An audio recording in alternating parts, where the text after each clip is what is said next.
The poem of the man God. The Passion. Chapter 600. The various trials. 16th of February, 1944. Jesus says, "You have by now become acquainted with all the sorrows that preceded the Passion proper.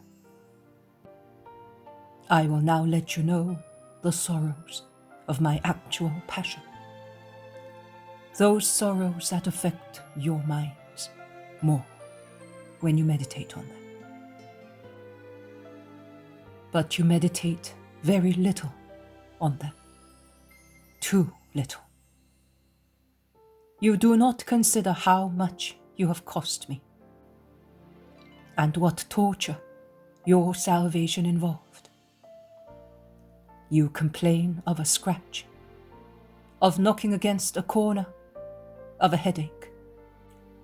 But you do not consider that my body was one big sore, that those sores were envenomed with many things, that things themselves served to torture their creator, because they tortured the already tormented God's Son, without any respect for him who, Father of creation, had formed them. But things were not guilty. The guilty one was still and always man. Guilty since the day he listened to Satan in the earthly paradise. The things of creation up to that moment had no thorns, no poison, no cruelty for man, the chosen creature.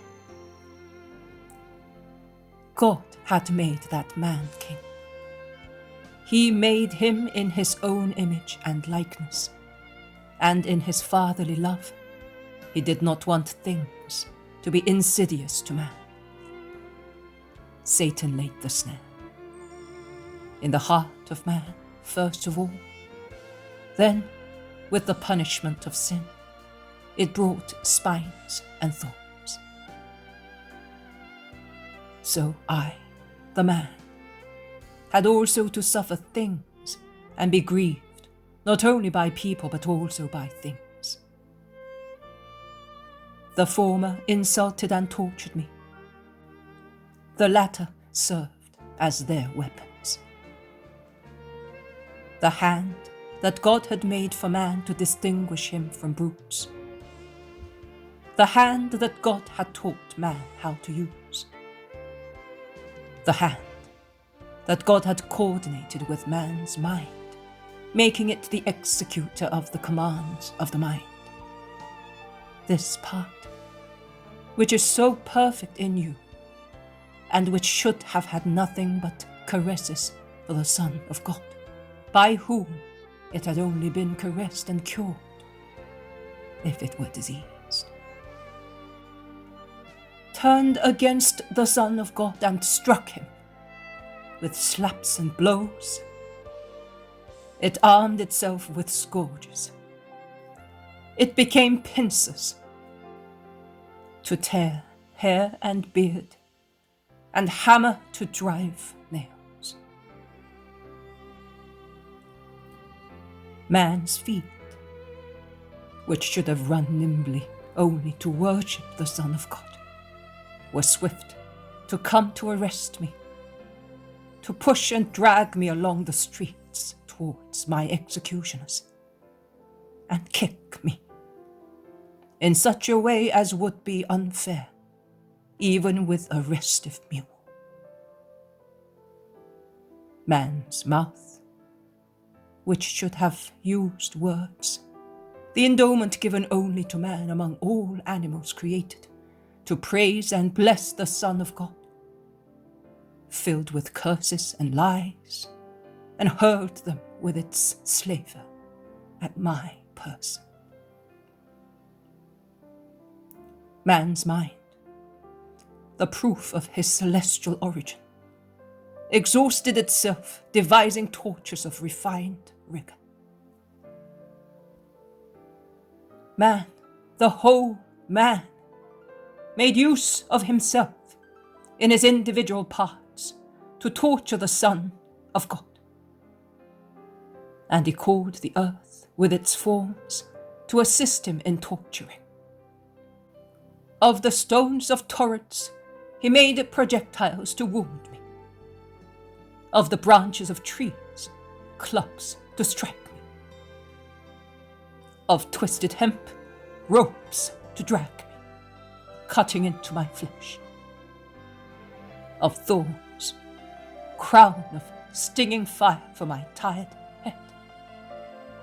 Of minerals, an exasper scourge. Of a cane, an instrument of torture. Of the stones in streets, a snare for the unsteady foot of him who was going uphill, dying, to die crucified. And things of the sky combined with the things of the earth.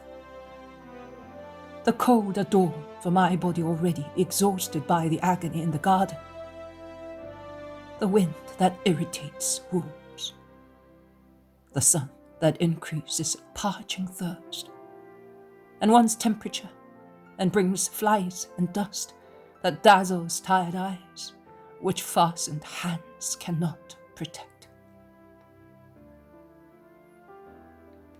And the fibers granted to man to cover his nakedness combine with the things of the sky, with leather that becomes a scourge, with the wool of a garment that sticks to the sores made by the scourges and causes a rubbing and lacerating torture at each movement. Everything served to torture the Son of God.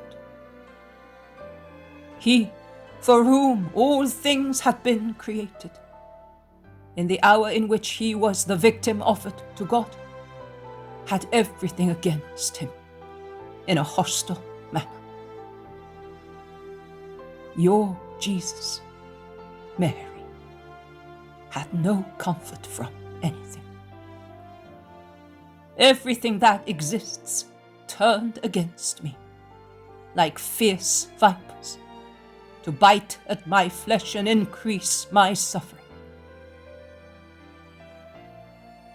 This is what you ought to think of when you suffer.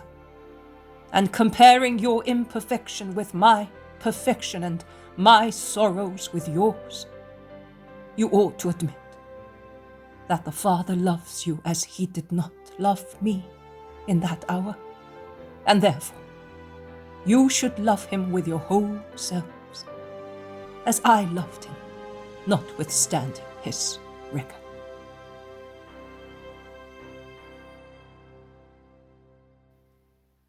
March 22nd to 25th of March, 1945. The painful journey begins along the stony lane leading from the clearing where Jesus was arrested to the Kidron, and thence along another lane to town. And jibes and torture begin at once. Jesus, his wrists and even his waist tied, as if he were a dangerous madman. The ends of the ropes entrusted to energumens intoxicated with hatred is tugged here and there like a rag, abandoned to the rage of a pack of puppies.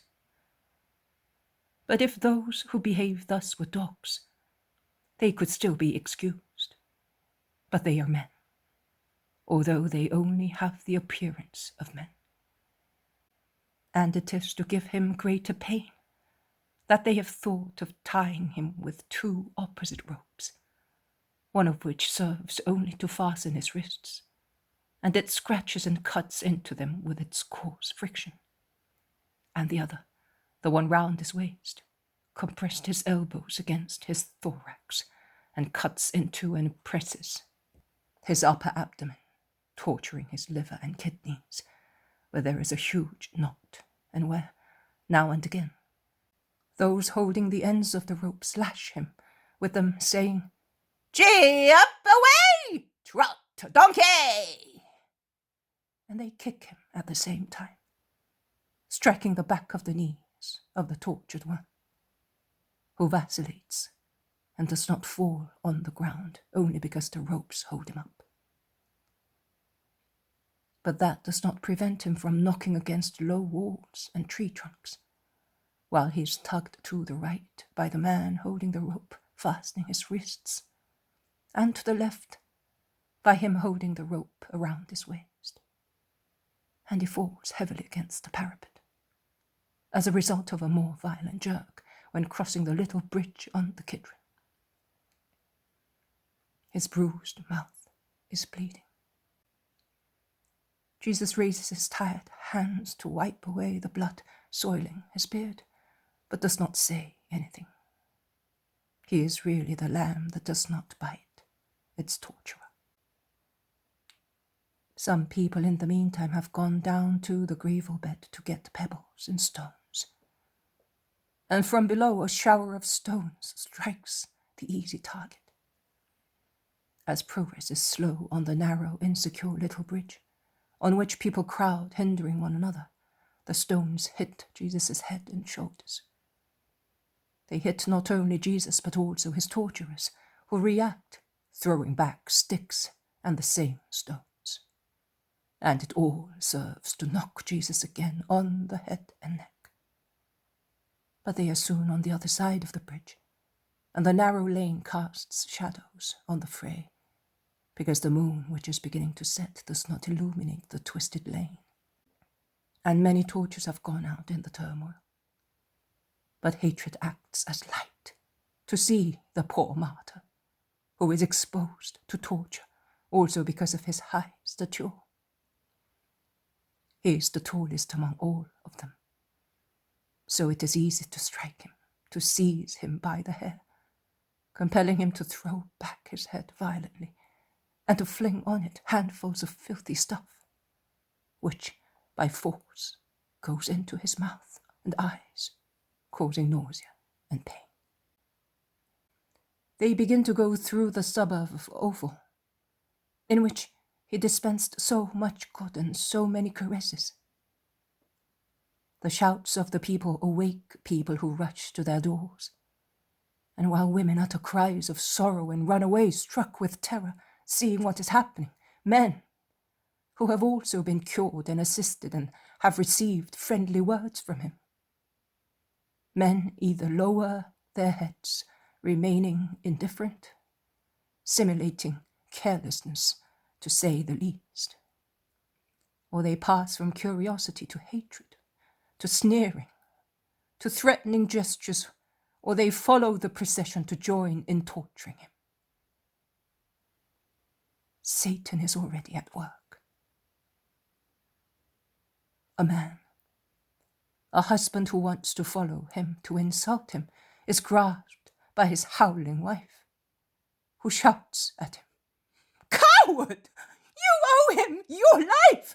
You filthy man, full of rottenness! Remember that!"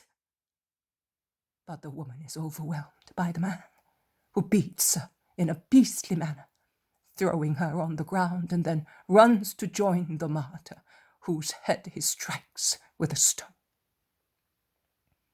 Another woman, an old one, tries to obstruct the path of her son, who is rushing, looking like a hyena and holding a stick to strike him, and she shouts at him, "As long as I live, you shall not be the killer of your Saviour!"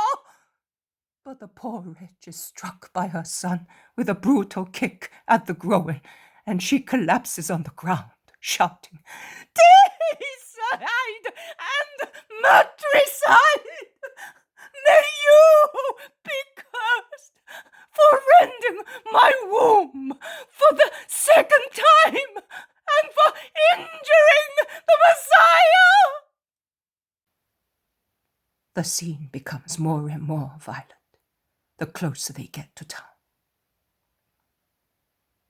Before arriving at the walls, the gates are already open, and the Roman soldiers, fully armed, are observing where and how the tumult is evolving, ready to interfere should the prestige of Rome be injured. There is John with Peter. I think they have arrived there by a shortcut, which they have taken crossing the Kidron upstream of the bridge, and rushing ahead of the crowd which is proceeding slowly. So much people are hindering one another. They are in the half-light of an entrance hall, near a little square before the walls. They have covered their heads with their mantles to conceal their faces. But when Jesus arrives, John drops his mantle and shows his wan, upset face in the clear moonlight that still shines there, before the moon sets behind the hill, which is beyond the walls, and which I hear is named Tophet by the hired ruffians who arrested Jesus. Peter dares not show his face, but he comes forward to be seen. Jesus looks at them, and he smiles with infinite kindness. Peter turns round and goes back to his dark corner, covering his eyes with his hands, stooping, aged, already in very poor spirits. John remains bravely where he is, and only when the howling crowd has gone by, he joins Peter. He takes him by the elbow and he guides him as if he were a boy leading his blind father. And they both enter into the town behind the clamoring crowd. I can hear the stupid, derisory, sorrowful exclamations of the Roman soldiers. Some of them curse as they had to get out of their beds because of that stupid blockade. Some mock the Jews as being able to arrest a poor little woman. Some pity the victim whom they have always known to be kind. And some say, I would have preferred to die a violent death rather than see him in those hands. He's a great man.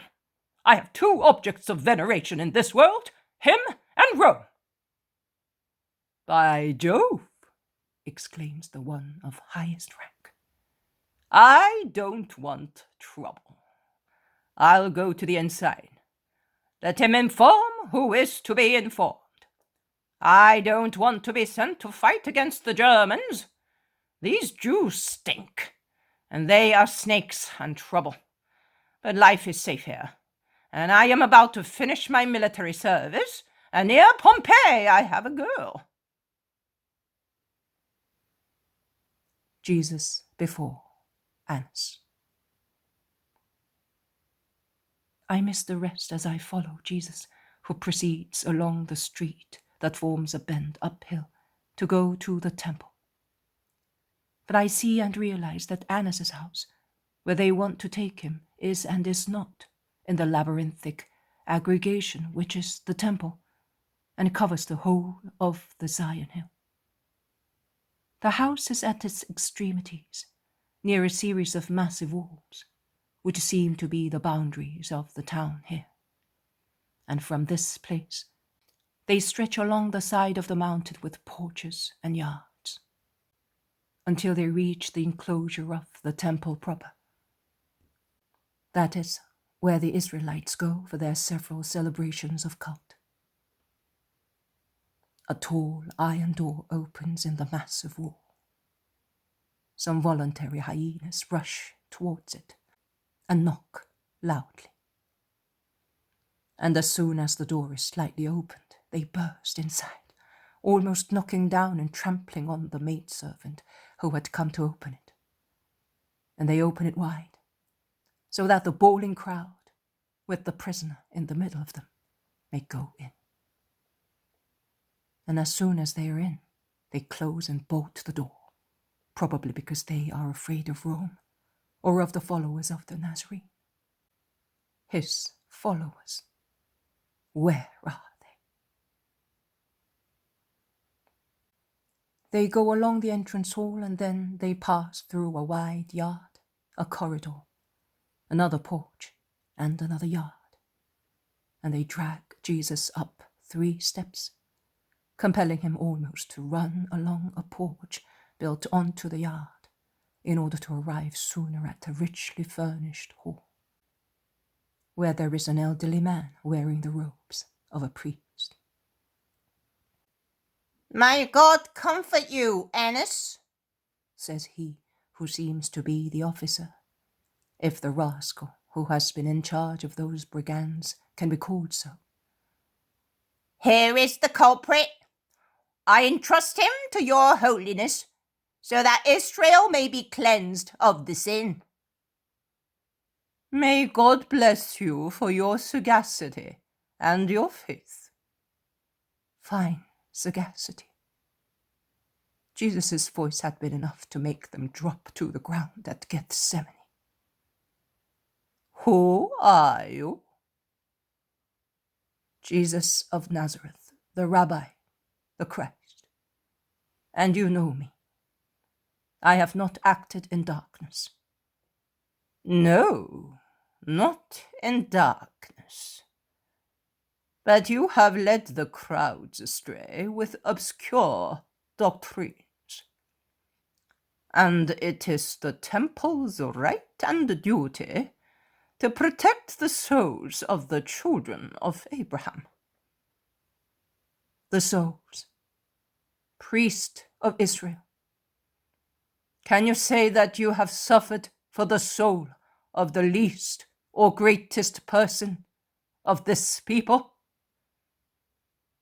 And what about you? What have you done that may be called suffering? What have I done? Why do you ask me? The whole of Israel speaks about me. From the holy city to the poorest village, even stones speak to say what I have done. I have given sight to blind people, the sight of their eyes and of their hearts. I have opened the ears of deaf people to the voices of the earth and of heaven. I have made cripples and paralytics walk, so that they might begin marching from the flesh towards God, and then proceed with their spirits. I have cleansed lepers of the leprosy pointed out by the Mosaic law, and of that which makes man polluted in the eyes of God, sin. I have raised the dead, but I do not say that it is a great deed to call a body back to life, but it is a great thing to redeem a sinner. And I have done that. I have helped the poor, teaching greedy and rich Hebrews the holy precept of love for our neighbor, and remaining poor, notwithstanding that a stream of gold passed through my hands. I have wiped more tears by myself than all of you, who possess riches. And finally, I have given a wealth that has no name. The knowledge of the law, the knowledge of God, the certainty that we are all equal, and that in the holy eyes of the Father, tears and crimes are the same, whether they are shed or committed by the tetrarch and by the pontiff, or by the beggar and the leper who dies on a cart road. That is what I have done, nothing else. Do you realize that you are accusing yourself? You say that leprosy that makes one polluted in the eyes of God and is not pointed out by Moses. You are insulting Moses and are insinuating that there are some lacunae in his law, not his, God's. It is so. More than leprosy, which is a misfortune of the flesh and comes to an end. I declare grave, and it is so. Sin, which is an eternal misfortune of the spirit. Do you dare say that you can remit sins? How can you do it? If with a little lustral water and the sacrifice of a ram, it is lawful and credible to cancel a sin, expiate it, and be cleansed of it, why will my tears, my blood, and my will not be able to do so? But you are not dead. So where is the blood? I am not yet dead, but I shall be, because it is written. In heaven, before Zion existed, before Moses existed, before Jacob existed, before Abraham existed, since the king of evil gnawed at the heart of man and poisoned it in him and in his children. It is written on the earth, in the book that contains the voices of the prophets. It is written in hearts, in yours, in Caiaphas's, in the hearts of the members of the Sanhedrin who do not know. Those hearts do not forgive me for being good. I have absolved, anticipating through my blood. I will now accomplish absolution with a purifying bath in it. You say that we are greedy and we ignore the precept of love. Is it perhaps not true? Why are you killing me? Because you are afraid that I may dethrone you. Oh, be not afraid. My kingdom is not of this world. I leave you the masters of all power. The Eternal knows when to utter the enough that will make you drop thunderstruck. Like Dorsey. He died of a fit of anger, not because he was struck by heavenly lightning. God was waiting on the other side to strike him. And you are repeating that to me, a relative of his. How dare you? I am the truth, and the truth is never cowardly, proud, and foolish. No, sincere. You accuse me of offending you, but do you all not hate? You hate one another, and now your hatred for me unites you.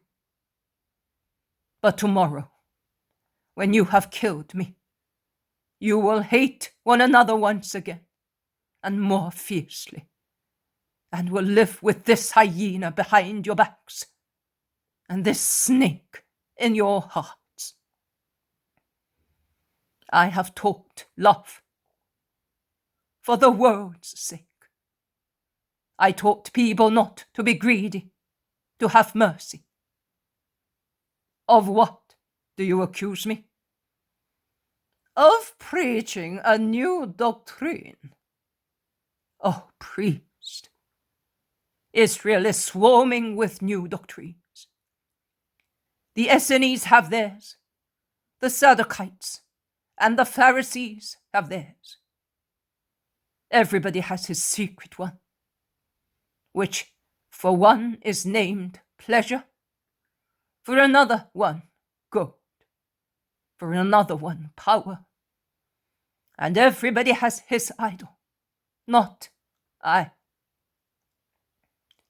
I have resumed the downtrodden law of my Father, of the eternal God, and I have gone back to repeating the 10 commandments of the Decalogue in a simple way, talking myself hoarse to make them enter the hearts that no longer knew them. Horror! Blasphemy! How dare you say this to me, a priest? Has Israel no temple? Are we like the exiles in Babylon? Reply to me. That is what you are, and even more. There is a temple, yes, a building, but God is not in it. He has fled before the abomination that is in his house. But why ask me so many questions, since my death has already been decided? We are not murderers. We kill, if we have the right to do so, for an evident fault. But I want to save you. Tell me, and I will save you. Where are your disciples? If you hand them over to me, I will let you go free. The names of all of them, and the secret ones more than the known ones. Tell me, is Nicodemus one of yours, and Joseph, and Gamaliel, and Eleazar, and... But with regard to this one I already know. It is not necessary. Speak up! You know that I can kill you and save you. I am powerful. You are filth. I leave to filth the business of the informer. I am light. A bravo lands a blow on his face. I am light, light and truth. I have spoken openly to the world. I have taught in synagogues and in the temple, where the Judeans meet. And I have said nothing secretly. I repeat it. Why do you ask me? Ask those who have heard what I have said. They know. Another bravo gives him a slap in the face, shouting, Is that how you reply to the high priest? I am speaking to Annas. Caiaphas is the pontiff, and I am speaking with respect due to the old man. But if you think that I have said something wrong, prove it to me. If not, why do you strike me? Leave him alone. I am going to Caiaphas. Keep him here until I tell you otherwise. And make sure he does not speak to anybody. Annas goes out. Jesus does not speak, not even to John, who dares to stay at the door, defying the crowd of hired ruffians. But Jesus, without saying a word, must have given him an order, because John, after a sorrowful glance, goes away and I lose sight of him.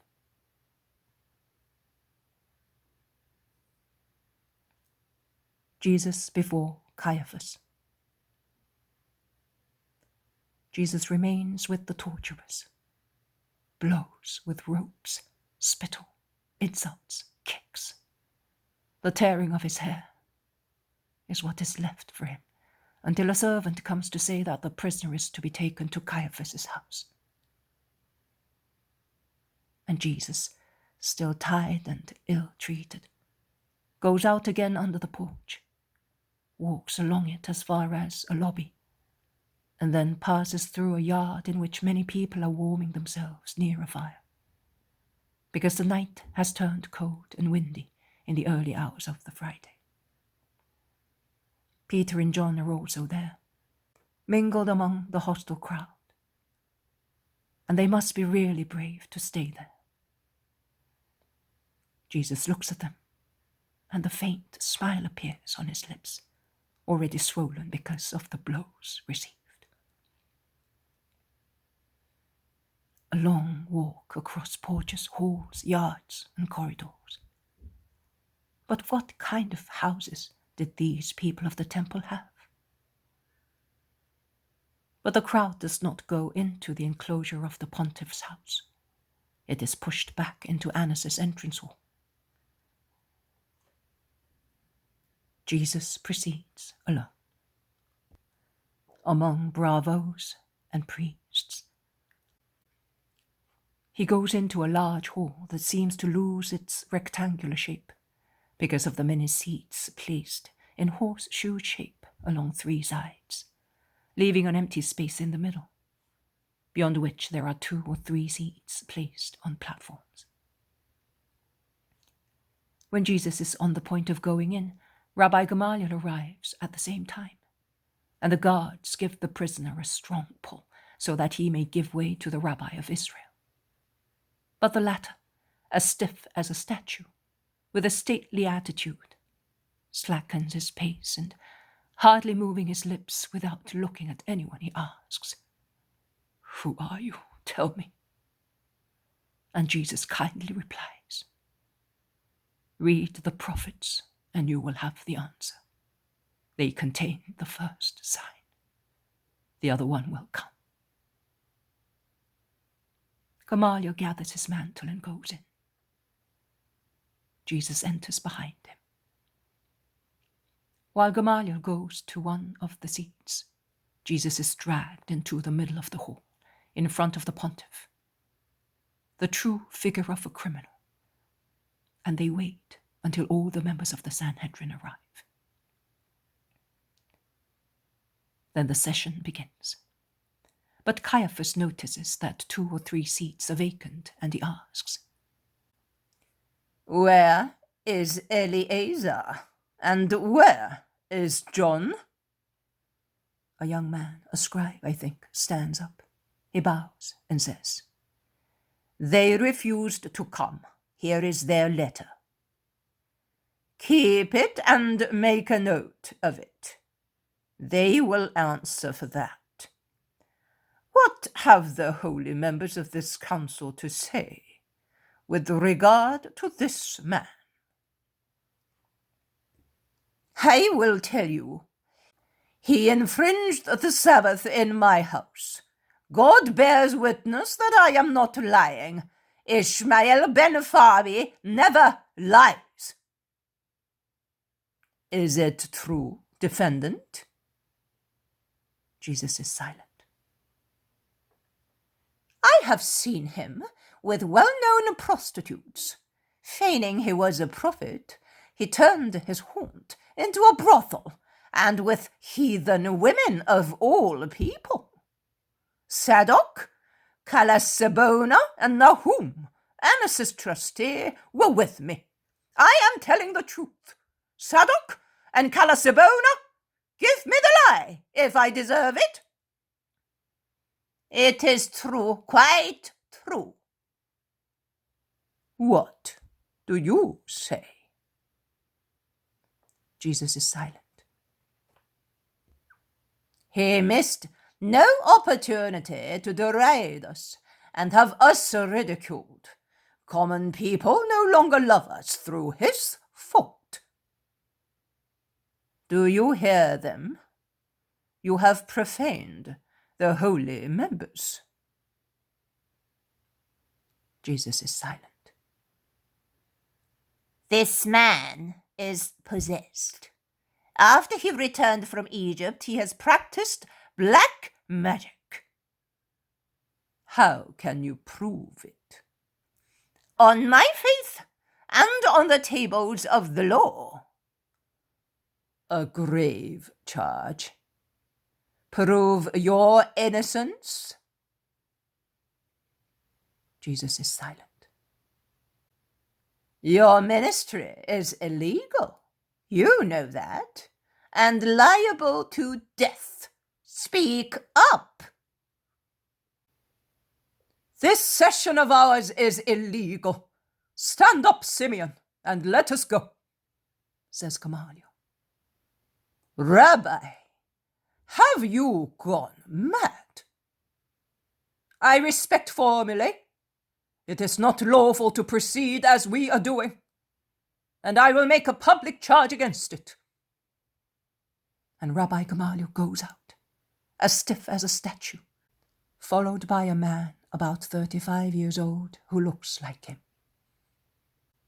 There is a little turmoil, and Nicodemus and Joseph take advantage of it to speak in favor of the martyr. Gamaliel is right. The time and the place are illicit, and the charges are not consistent. Can anybody accuse him of having notoriously despised the law? I am a friend of his, and I swear that I have always found him to be respectful of the law, says Nicodemus. And I too. And in order not to assent to a crime, I cover my head, not for him, but for us. And I go out. And Joseph is about to come down from his seat and go out. But Caiaphas shouts, Ah! Is that what you say? Then let the sworn witness come, and listen to them. Then you will go away. Then 2 jailbird figures come in.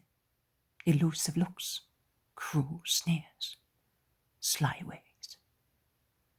Speak up.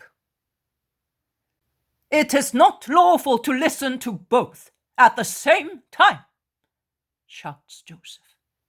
I am the high priest. I give orders. Be silent. Joseph strikes the table with his fist and says, May the fire of heaven fall upon you.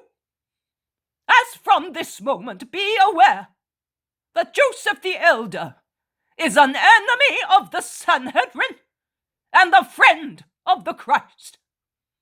And I am going at once to inform the praetor that a man is being sentenced to death here without the approval of Rome.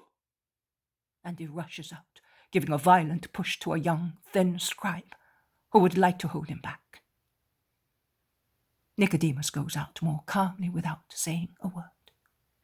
And when going out, he passes in front of Jesus and looks at him. Another turmoil. They are afraid of Rome. And Jesus is always the expiating victim. See, all this is happening through your fault. You corrupter of the best Judeans. You have prostituted them. Jesus is silent. Let the witnesses speak, shouts Caiaphas. Yes, he was making use of the we know. What is the name of that thing? The tetragram, perhaps? That's it. You have said it. He evoked the dead. He taught people to rebel against the Sabbath and to desecrate the altar. We swear it. He said that he wanted to destroy the temple and rebuild it in 3 days with the assistance of demons. No, he said it will not be built by man. Caiaphas comes down from his seat and approaches Jesus. Small, excessively fat, ugly. He looks like a huge toad, close to a flower. Because Jesus, although wounded, bruised, dirty and unkempt, is still so handsome and solemn.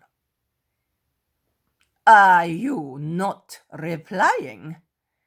What horrible charges they are bringing against you. Speak, to clear yourself of such shame. But Jesus is silent. He looks at him, but does not speak. Reply to me, then. I am your pontiff. I adjure you by the living God. Tell me, are you the Christ, the Son of God? You have said it, I am. And you will see the Son of Man sitting on the right hand of the power of the Father, come on the clouds of the sky. Moreover, why do you ask me? I have spoken in public for 3 years. I have not said anything secretly. Ask those who have heard me. They will tell you what I have said and what I have done. One of the soldiers who is holding him strikes his mouth, making it bleed once again, and he shouts, Is that how you reply, O Satan, to the High Pontiff? And Jesus replies meekly to this one, as he had replied to the previous one. If I have spoken the truth, why do you strike me? If I have said something wrong, why do you not tell me where I am wrong? I tell you once again, I am the Christ, the Son of God. I cannot lie. I am the high priest, the eternal priest. And I alone wear the true rationale, on which it is written, doctrine and truth. And I am faithful to both, even to death. Ignominious in the eyes of the world, holy in the eyes of God. And until the blissful resurrection, I am the anointed one, pontiff and king I am. And I am about to take my scepter, and with it, as with a winnowing fan, I will clear the threshing floor. This temple will be destroyed, and it will rise again, new and holy. Because this one is corrupt, and God has abandoned it to its destiny. Blasphemer! They all shout in chorus. Will you do that in 3 days, you silly possessed man? Not this one. But mine will rise again.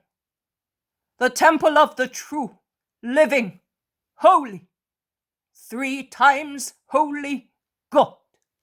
Anathema! They howl again in chorus. Caiaphas raises his clucking voice. He tears his linen garments with affected horror, and he says, What else have we to hear from witnesses? He has blasphemed. So what shall we do? And all in chorus. He deserves to die. And with disdainful, scandalized gestures, they go out of the hall, leaving Jesus to the mercy of the bravos and of the mob of false witnesses, who with slaps, blows, spitting, blinding his eyes with a rag, and then pulling his hair violently, drive him here and there with his hands tied, so that it knocks against tables, chairs, and walls, while they ask him, Who hit you? Guess! And several times they trip him and make him fall flat on his face, and they split their sides with laughter, seeing how hardly able he is to stand up again, his hands being tied.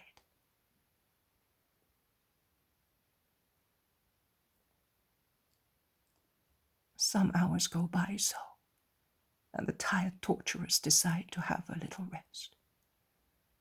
They take Jesus to a closet, making him go through many yards among the insults of the mob, already numerous in the enclosure of the pontiff's house.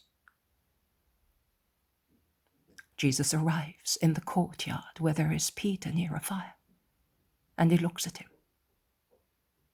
But Peter escapes his notice. John is no longer there. I cannot see him. I think he has gone away with Nicodemus. Dawn is breaking, and the sky looks greenish. An order is given. The prisoner is to be taken back to the council hall for a more legal trial. It is just the moment in which Peter for the third time denies that he knows the Christ, when the latter is passing by, already marked by sufferings.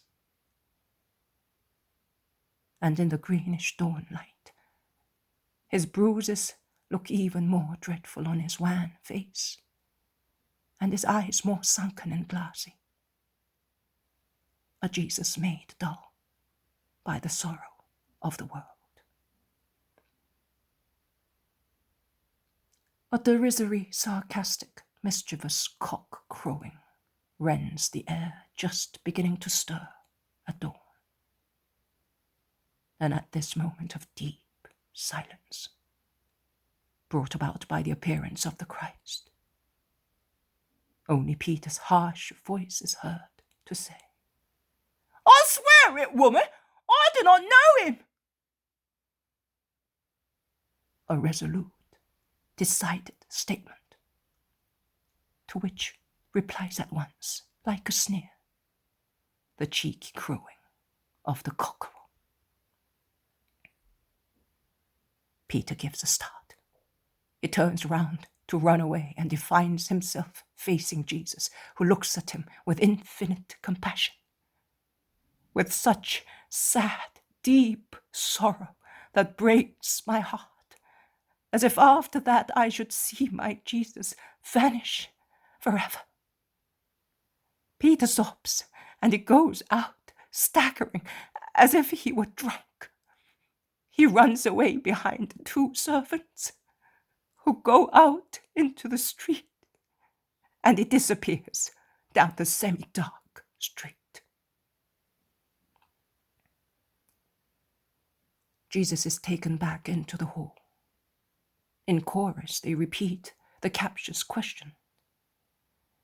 "In the name of the true God, tell us, are you the Christ?"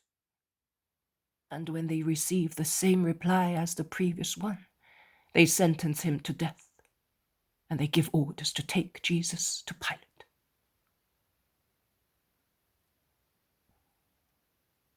Jesus, escorted by all his enemies, except Annas and Caiaphas, goes out, passing once again through those courts of the temple, in which so many times he had spoken, helped, and cured people.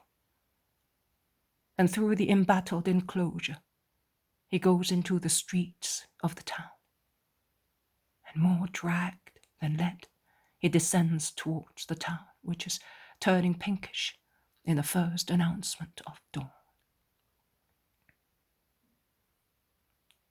I think that for the only purpose of torturing him longer, they make him take a long, tedious walk round Jerusalem, passing on purpose by the markets, the stablings, the hostels full of people at Passover, and both the waste vegetables in marketplaces and the excrement of animals in stablings become projectiles for the innocent, whose face shows larger and larger bruises and small bleeding cuts, and is veiled by the various dirty things spread over it. His hair, already weighed down and slightly stretched by blood sweat, looks duller and hangs uncombed, strewn with bits of straw and dirt falling over his eyes, because they ruffle it to veil his face.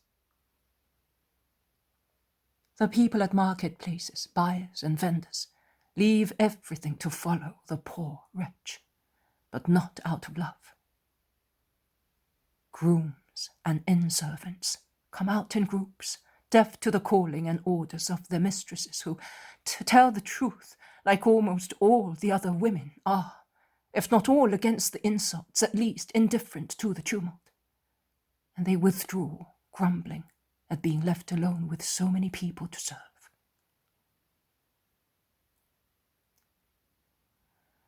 So the howling train grows bigger every moment, and minds and features seem to change nature through a sudden epidemic, as the former become the minds of criminals, and the latter masks of ferocity in faces green with hatred or red with anger. Hands become claws, and mouths take the shape and howling of wolves, and eyes look sinister, red, squinted like those of madmen. Jesus only is always the same, although by now he is covered with dirt spread all over his body, and his features are disfigured by bruises and swellings. At an archivolt that narrows the street like a ring, while everything becomes obstructed and slows down, a cry rends the air. Jesus!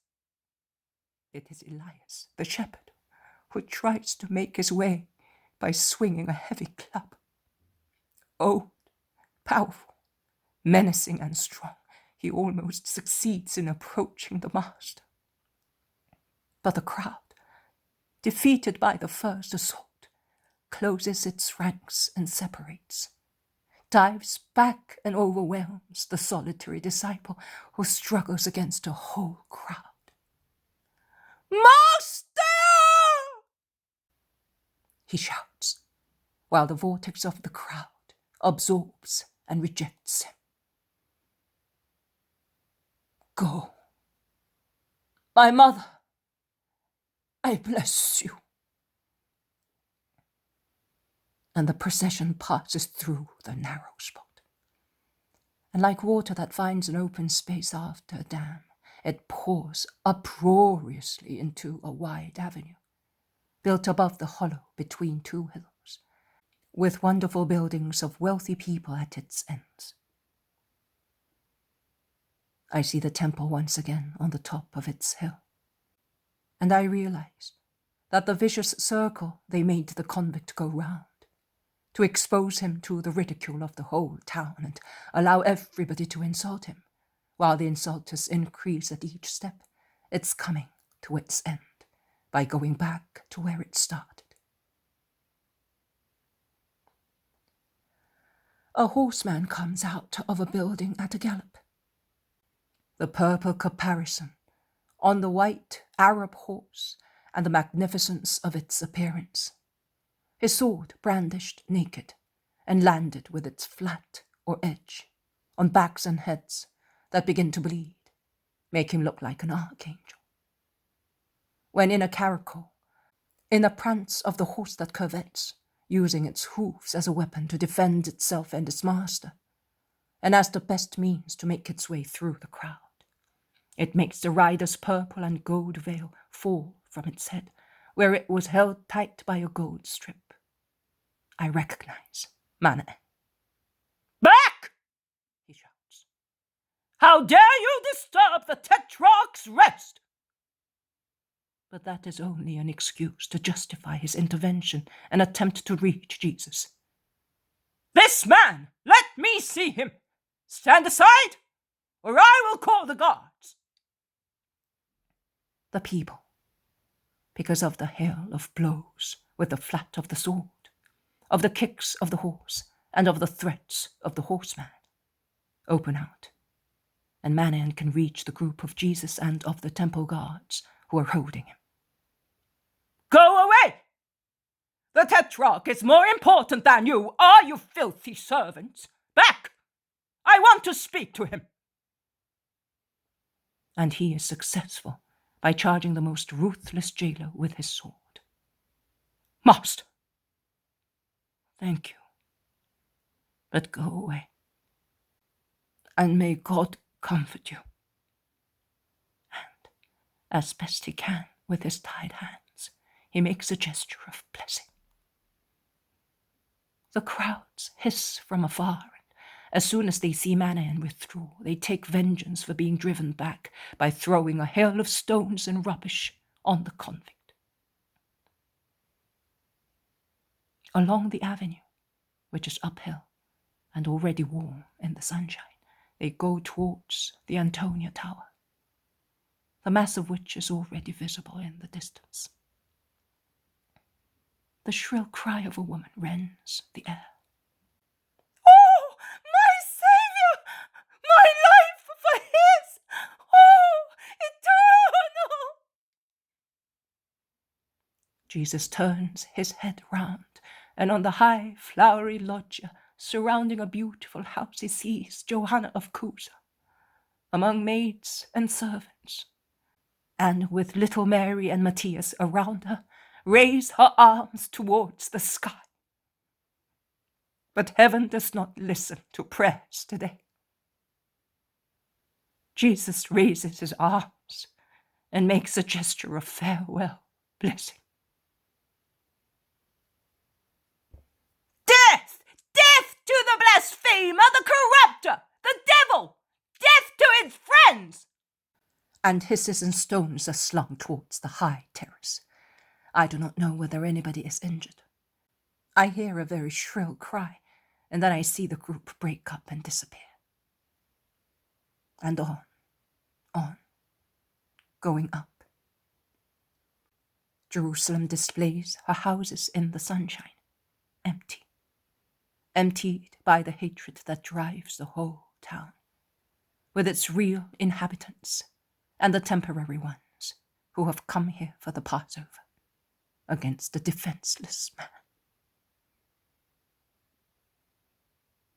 Some Roman soldiers, a whole maniple, run out from the Antonia with their lances pointed at the mob, who disperse shouting. In the middle of the street there is Jesus left with the guards, the chief of the priests, of the scribes, and of the elders of the people. "This man, this sedition, you will answer to Rome for this," says the centurion haughtily. "He is liable to death according to our law. And since when has the jus gladi et sanguinis been given back to you?" Asks once again the senior centurion, a real Roman, with a severe face and the cheek marked by a deep scar. And he speaks with the contempt and disgust with which he would speak to lousy galley slaves. "We are aware that we do not have that right. We are loyal subjects of Rome." "Ha ha ha ha! Listen to them, Longinus! Loyal subjects, rotters! I would reward you with the arrows of my archers. Too noble a death. Too noble a death.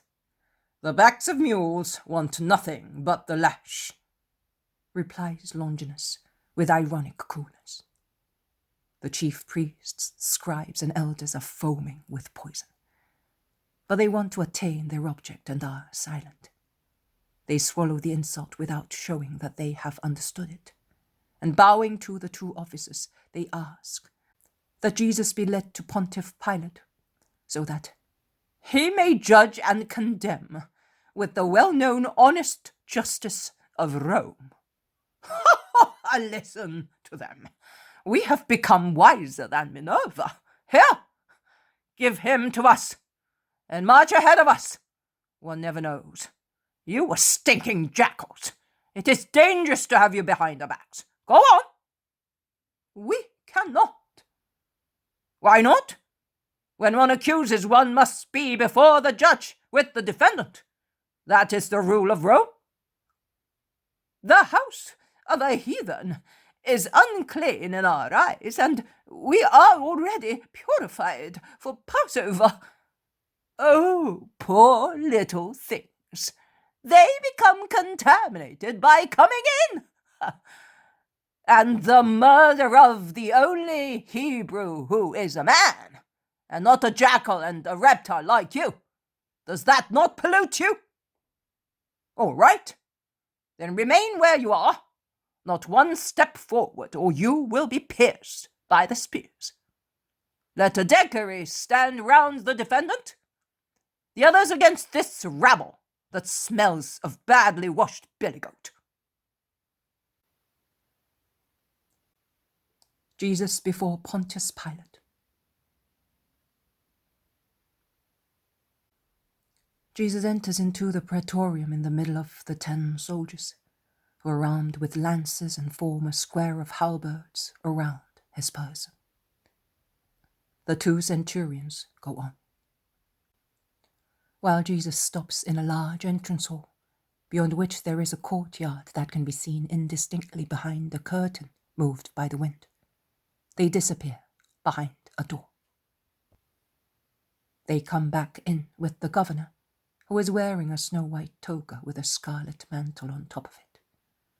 Perhaps that is how they dressed when respecting Rome officially.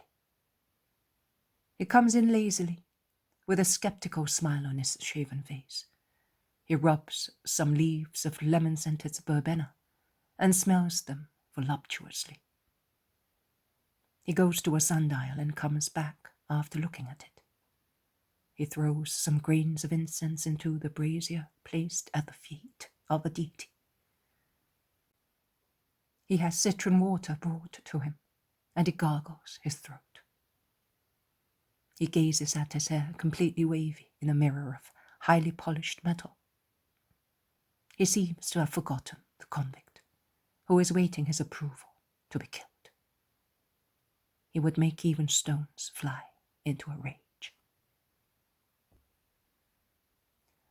Since the front of the hall is completely open and is raised by 3 high steps with respect to the lobby, which opens onto the street and is 3 more steps higher than it, the Jews can see everything very well, and they are fretting and fawning, but they dare not rebel, as they fear the lances and javelins.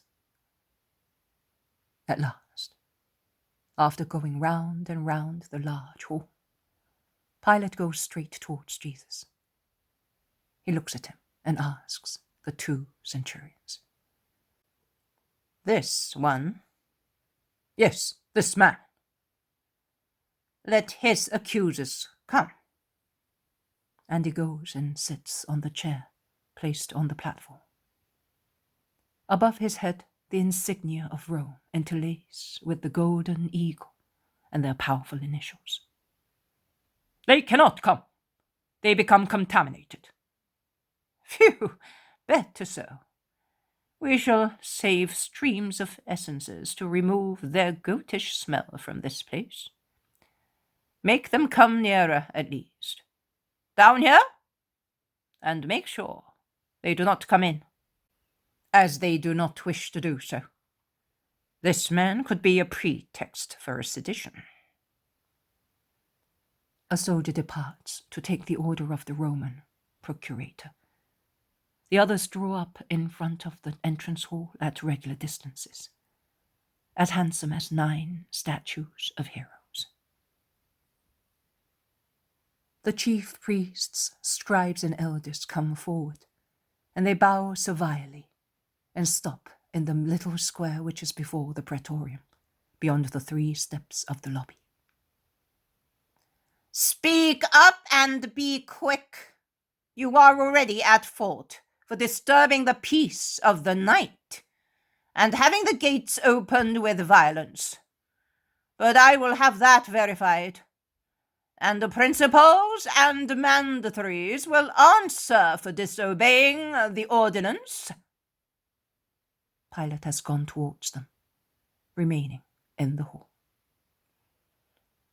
We have come to submit a verdict on this man to Rome, whose divine emperor you represent. What charges do you bring against him? He seems innocent to me. If he were not an evildoer, we would not have brought him to you. And in their eagerness to accuse him, they come forward.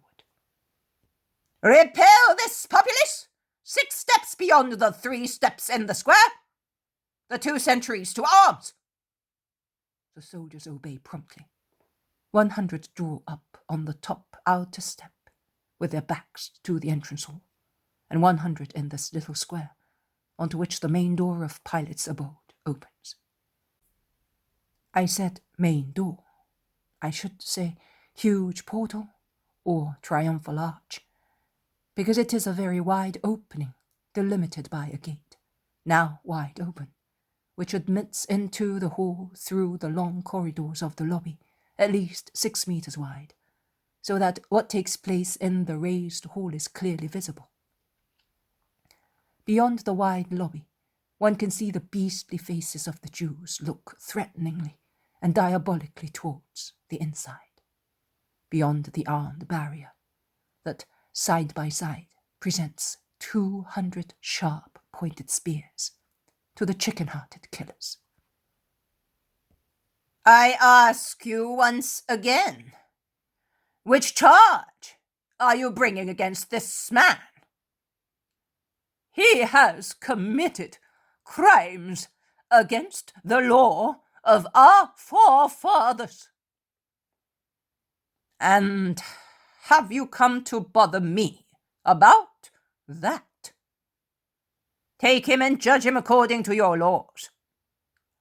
We cannot sentence anybody to death. We are not learned. Jewish jurisprudence is a mentally deficient child as compared with the perfect law of Rome. As ignorant people and subjects of Rome, the mistress, we are in need. Since when have you become honey and butter? But you have spoken the truth, O masters of falsehood. You are in need of Rome, yes. To get rid of this man who causes trouble to you, I see. And Pilate laughs, looking at the clear sky that is framed like a rectangular sheet of dark turquoise among the marble snow-white walls of the hall.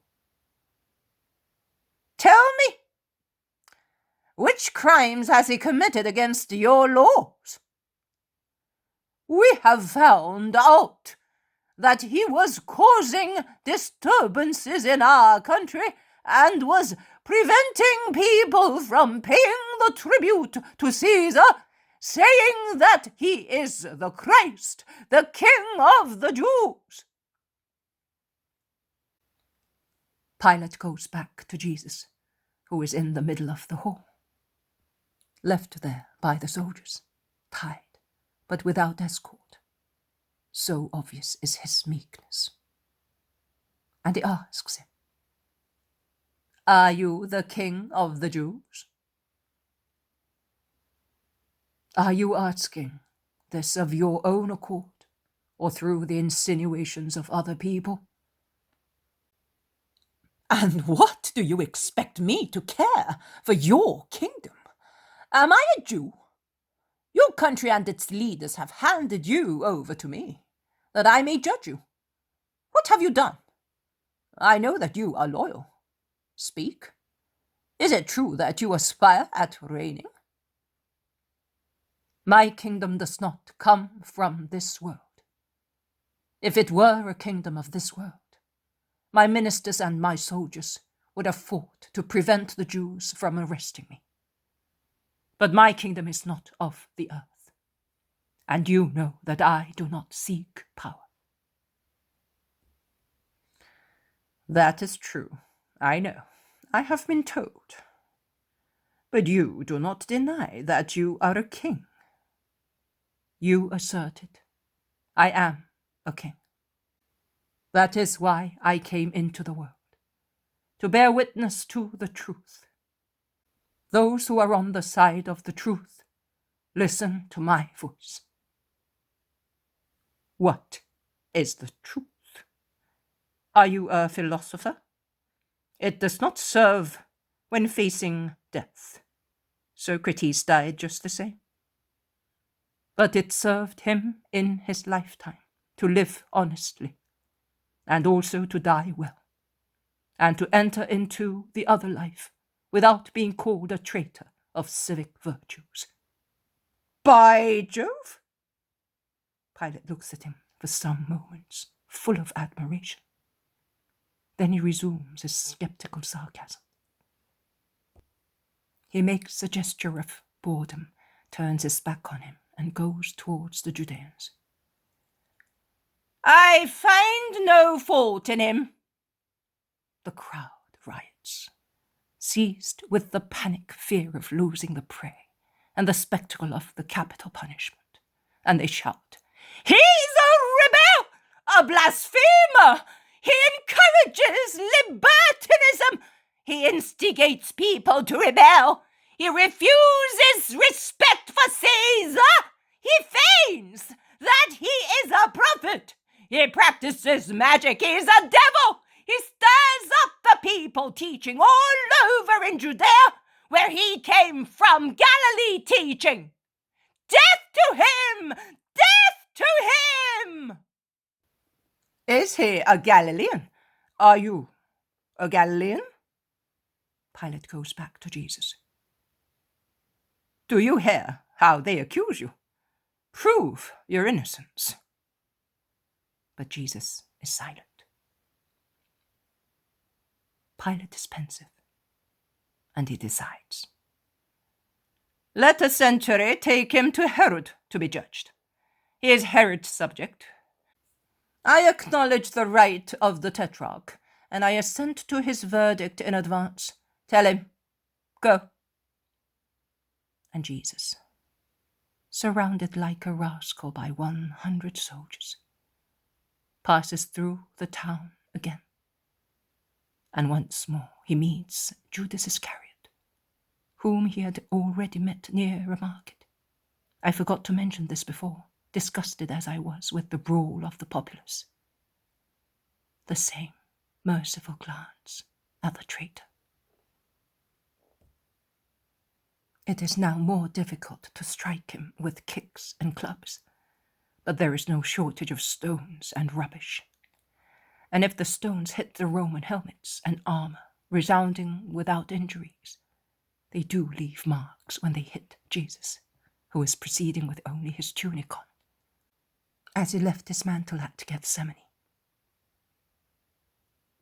When entering Herod's sumptuous palace, he sees Cusa, who cannot look at him, and runs away, not to see him in that state, covering his head with his mantle.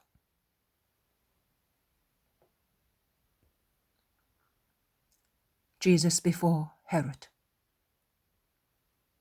He is now in the hall, in front of Herod, and behind him there are the scribes and Pharisees, who feel at their ease here, and who come in to make their false charges. Only the centurion and 4 soldiers escort him towards the Tetrarch. Herod descends from his seat and walks round Jesus while listening to the accusations of his enemies. And he smiles and flouts. He then feigns compassion and respect, which do not upset the martyr, as his raillery did not perturb him. You are great, I know. I inquired about you, and I was pleased that Cusa was your friend and Manaen your disciple. Aye, the worries of the state. But how anxious I was to say that you are great. I ask you to forgive me. John's eyes, his voice, accuse me, and are always before me. You are the saint who cancels the sins of the world. Absolve me, O Christ. Jesus is silent. I heard that they accuse you of rebelling against Rome. Are you not the promised rod to strike Assur? Jesus is silent. They told me that you predict the end of the temple and of Jerusalem. But is the temple not eternal as a spirit, since it was wanted by God who is eternal? Jesus is silent. Are you mad? Have you lost your power? Is Satan preventing you from speaking? Has he abandoned you? Herod is laughing now.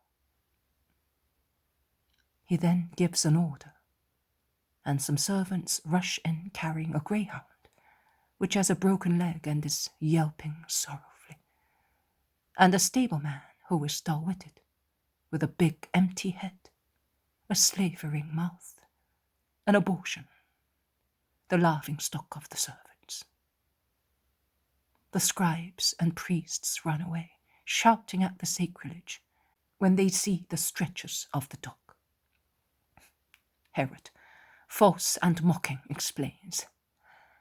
It's Herodias's pet, a gift of Rome. It broke its leg yesterday and she is weeping. Order it to be cured. Work a miracle. Jesus looks at him severely and is silent. Have I offended you? This one, then. He's a man, although he is little more than a wild beast. Give him intelligence, since you are the intelligence of the Father. Is that not what you say? And he laughs offensively. Another more severe glance of Jesus, who is still silent. This man is too abstinent and is now stunned by scorn. Bring wine and women here, and untie him. They untie his hands, and while a large number of servants bring amphorae and cups, some dancers come in, covered with nothing. A many-coloured linen fringe is the only garment girding their thin waists and hips. Nothing else. As they are Africans, they are of bronze complexion and are as agile as young gazelles, and they begin a silent, lascivious dance. Jesus refuses the cups and closes his eyes without speaking. Herod's courtiers laugh at his disdain. Take the woman you wish. Live! Learn to live, suggests Herod. Jesus seems a statue, with folded arms, closed eyes. He does not stir even when the lewd dancers touch him lightly with their nude bodies. Enough! I treated you as God, and you did not act as God.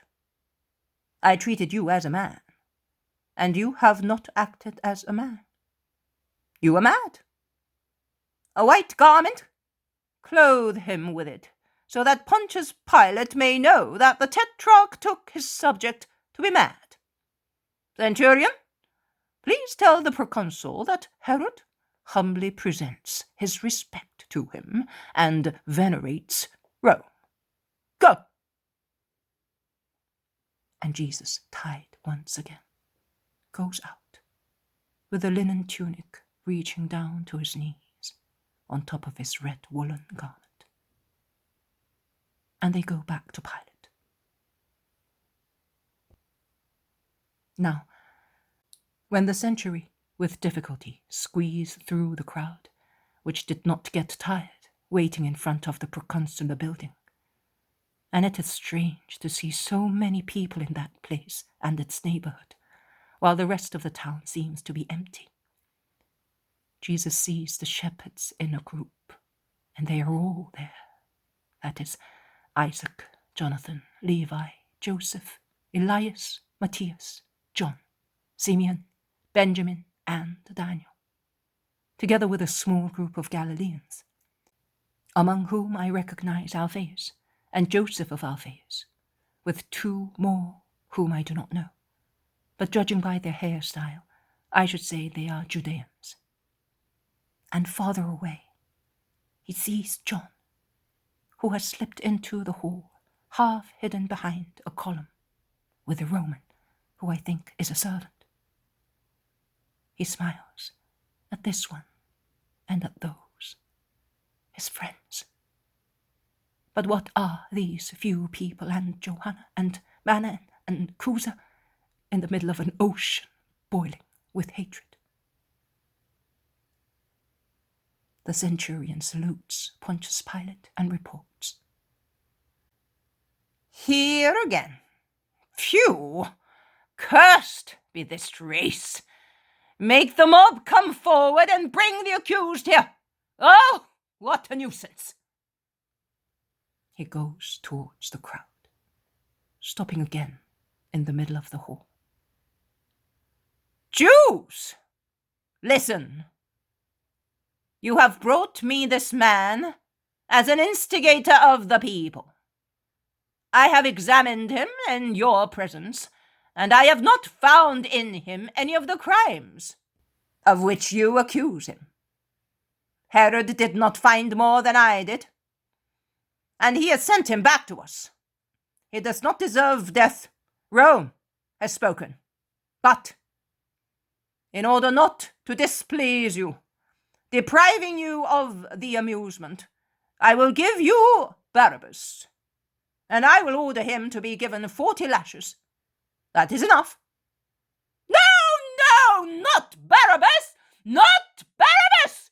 Death to Jesus, and a dreadful death! Release Barabbas and condemn the Nazarene to death! But listen! I said I will have him lashed. Is that not enough? I will have him scourged then. It is terrible, you know. He may die through it. What wrong has he done? I can find no fault in him, and I will set him free. Crucify him! Crucify him! Death to him! You are the protector of criminals! Heathen! You are Satan too!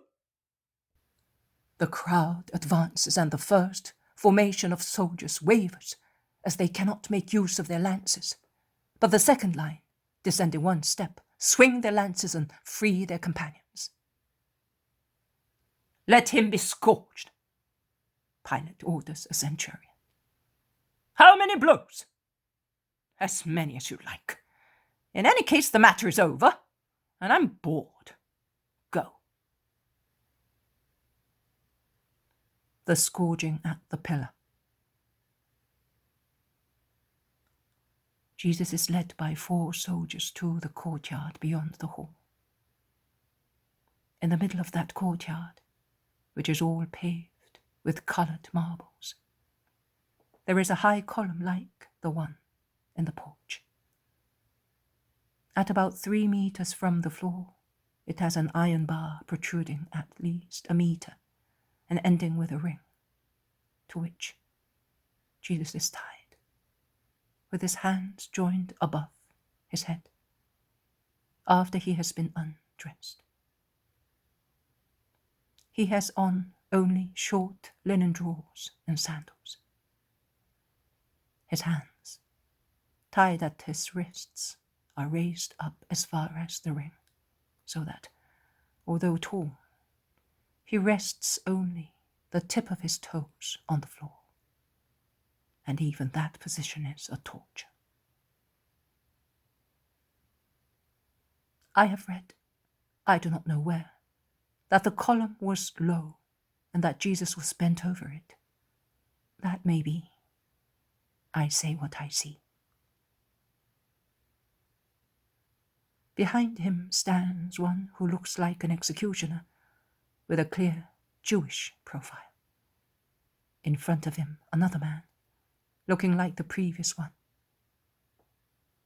They are armed with scourges, made of 7 leather strips tied to a handle and ending with small lead hammers.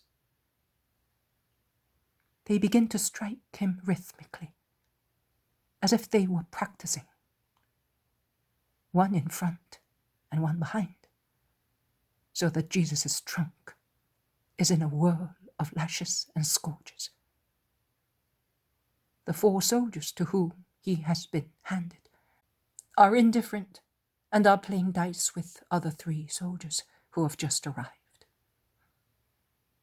And the voices of the players follow the rhythm of the sound of the scourges,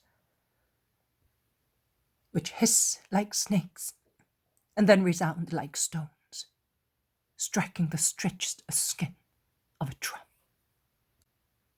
They beat the poor body, which is so slender and as white as old ivory, and then becomes covered with stripes that at first are a brighter and brighter pink shade, then violet. Then it displays blue swellings full of blood.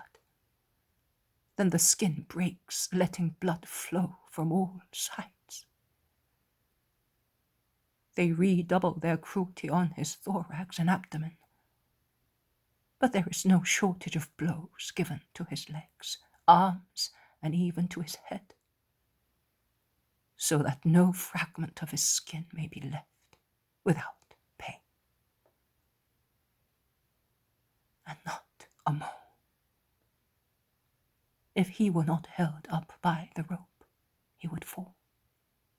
But he does not fall and does not groan. Only his head hangs over his chest after so many blows, as if he had fainted. "Hey, stop! He must be alive when he is killed!" shouts a soldier scoffingly. The 2 executioners stop and wipe their perspiration. "We are exhausted," they say. "Give us our pay, so that we may have a refreshing drink." "I would give you the gallows, but here you are." And the decurion throws a large coin to each executioner. "You have done a good job. It looks like a mosaic. Titus, do you mean that this man was really Alexander's love? We must let him know, so that he may mourn over his death. Let us untie him." They untie him, and Jesus falls on the floor like a dead body. They leave him there, pushing him now and again with their feet shod with caligae to see whether he moans. But he is silent. "Is he dead? Is it possible? He's a young man and a handicraftsman, so I'm told, and he looks like a delicate lady." "I will take care of him," says the soldier, and he sits him with his back against the column. Clots of blood appear where he was. He then goes towards a fountain gurgling under the porch. He fills a tub with water and pours it on Jesus' head and body. "That's it! Water is good for flowers." Jesus draws a deep sigh and tries to stand up, but his eyes are still closed. "Oh, good. Come on, darling. Your dame is waiting for you." But Jesus in vain presses his hands against the floor, trying to stand up. "Come on, quick! Are you weak? Here are some refreshments," says another soldier sneeringly, and with the shaft of his halberd he delivers a blow to Jesus' face, striking it between the right cheekbone and the nose, that begins to bleed. Jesus opens his eyes and looks round. His eyes are veiled. He stares at the soldier who struck him, wipes the blood with his hand, and then, with much effort, he stands up. Get dressed! It is immodest to stay like that, you lewd man. They all laugh, standing around him. And he obeys without speaking.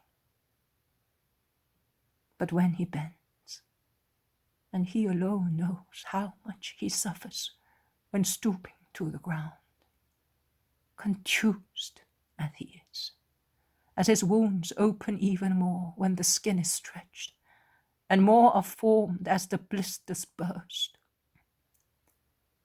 A soldier gives a kick to his garments and scatters them, and every time Jesus reaches them, staggering to where they lie, a soldier pushes them away or throws them in a different direction.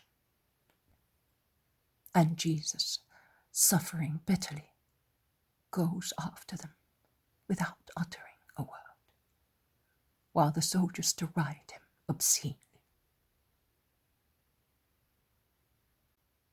He can dress himself again at last, and he can put on also the white tunic, which was left in a corner and is still clean.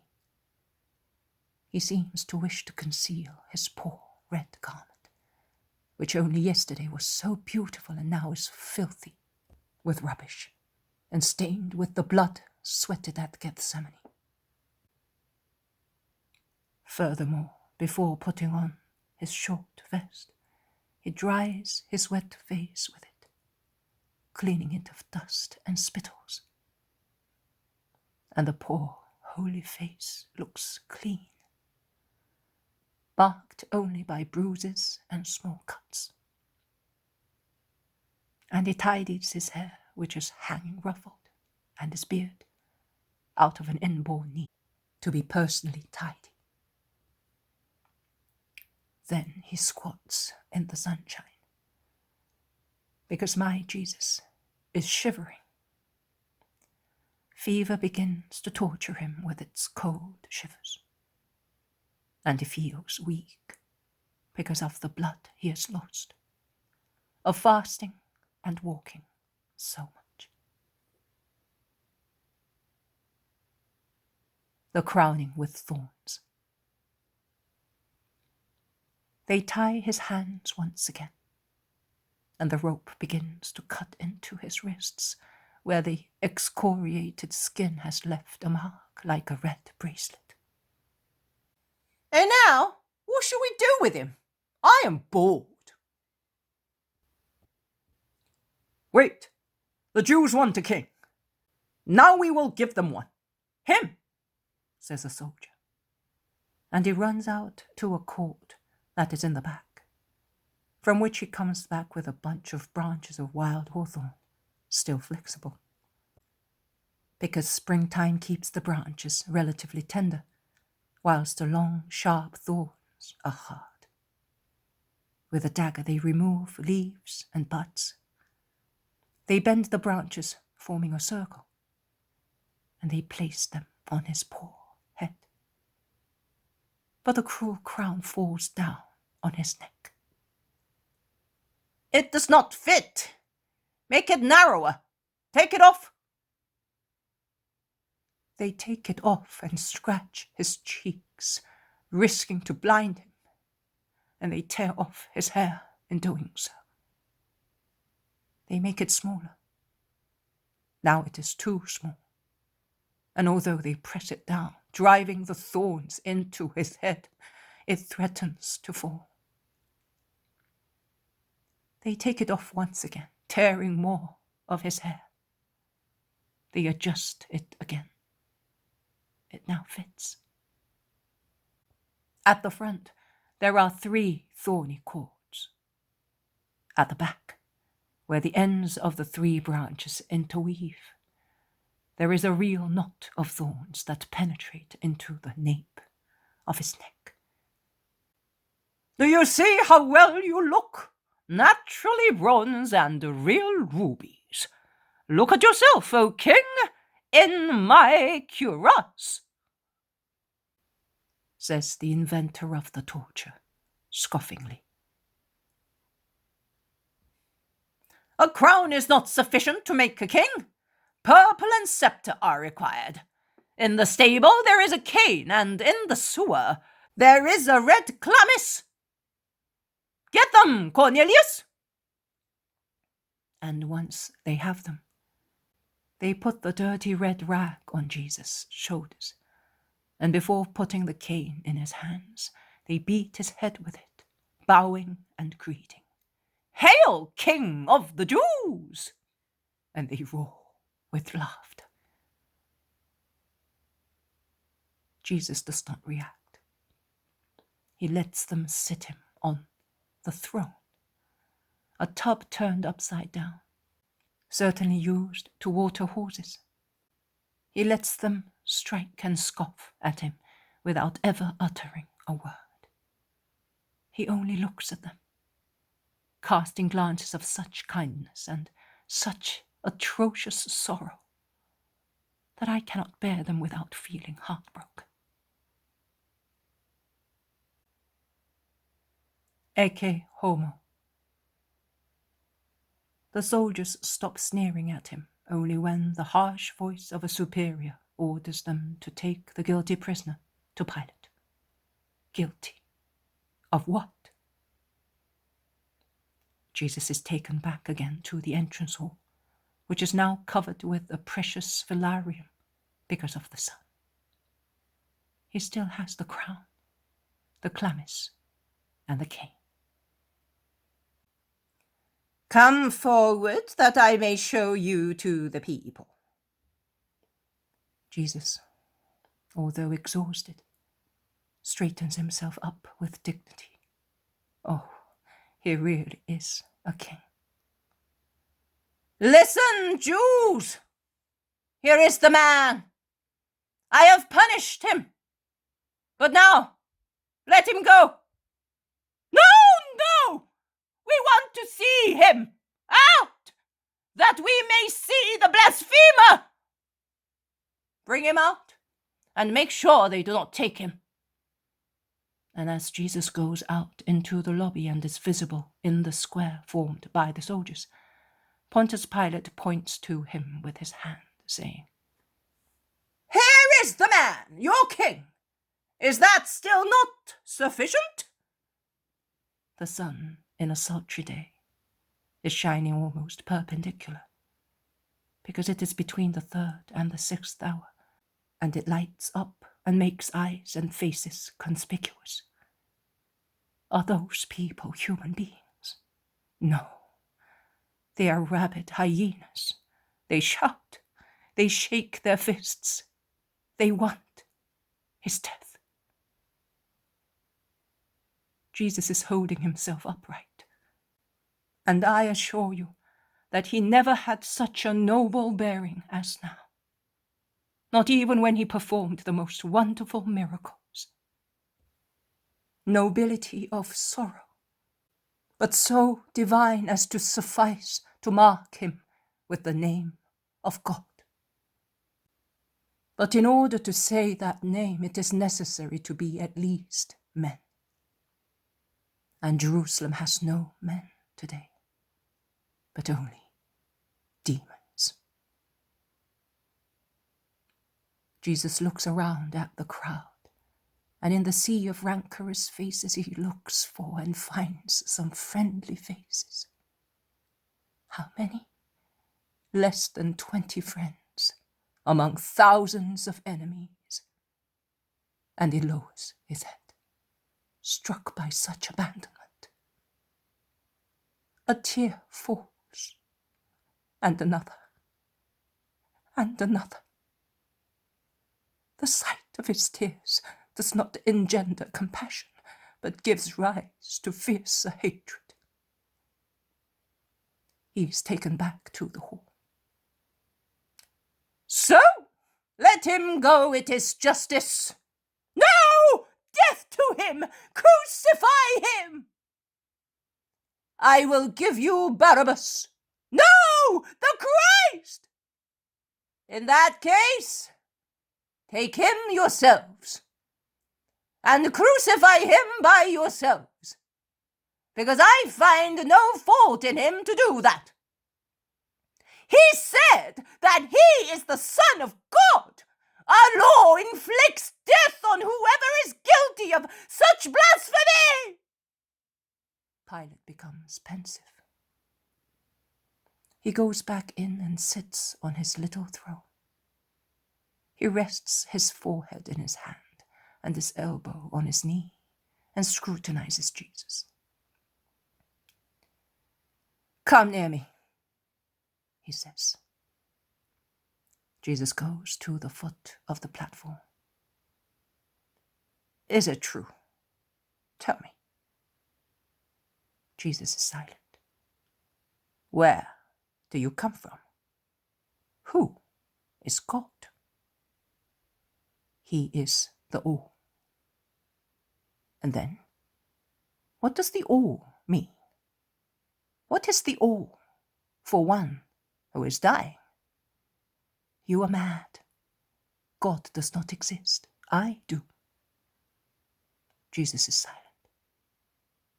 He has let the great word drop, and then he envelops himself in silence.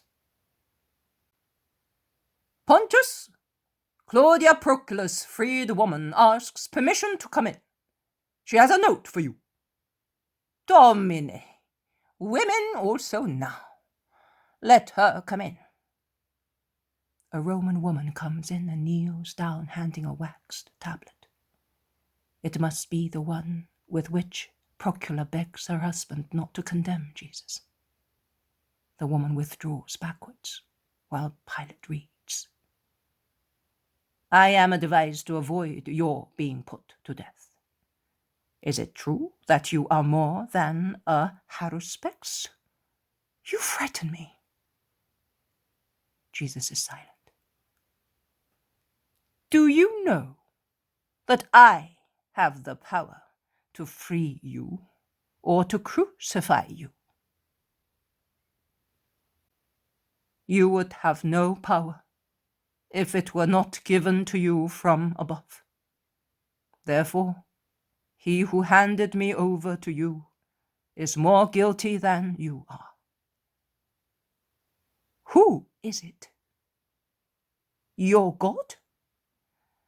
I fear. Jesus is silent. Pilate is on tenterhooks. He would like, and he would not like to. He is afraid of God's punishment. He is afraid of Rome. He fears Judean revenges.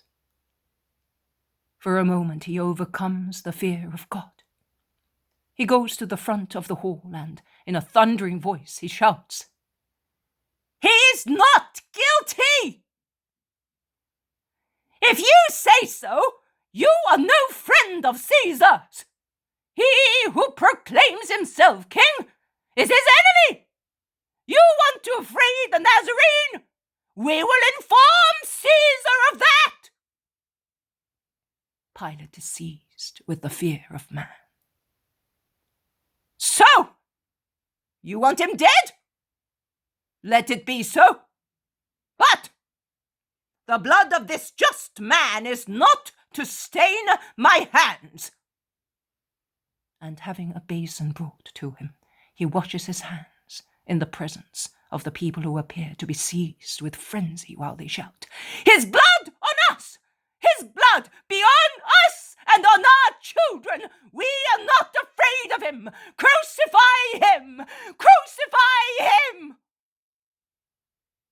Pontius Pilate goes back to his little throne, and he calls the centurion Longinus and the slave.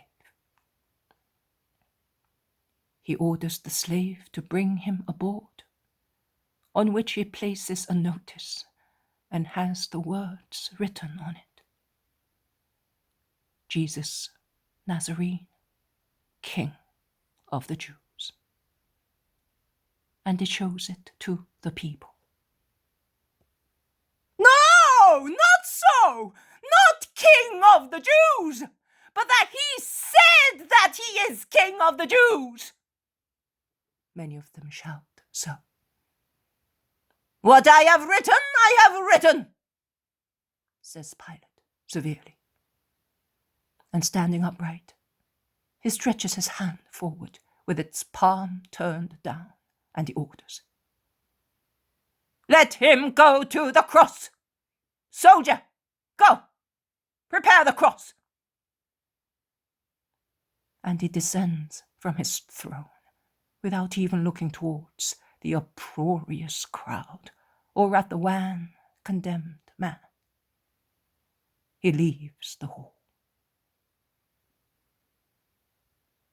Jesus is left in the middle of it, guarded by the soldiers, awaiting the cross.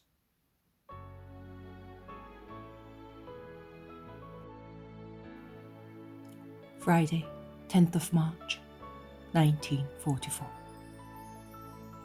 Jesus says, "I want you to meditate on the point concerning my meetings with Pilate. John, who is the most accurate witness and a narrator, as he was almost always present, or at least very close, relates how I was taken to the praetorium when I left Caiaphas's house. And it specifies early in the morning. In fact, you saw that it was daybreak. He also specifies they, the Jews, did not enter in order not to be contaminated and thus be able to eat the Passover. Being hypocritical as usual, they thought that it was dangerous to trample on the dust of a Gentile's house, as they might be contaminated. But they did not consider it a sin to kill an innocent. And with their spirits satisfied with the crime they had accomplished, they were able to enjoy their Passover even more. They have many followers even nowadays. All those who do wrong internally, but externally profess respect for religion and love for God are like them. Formulae, but not true religion.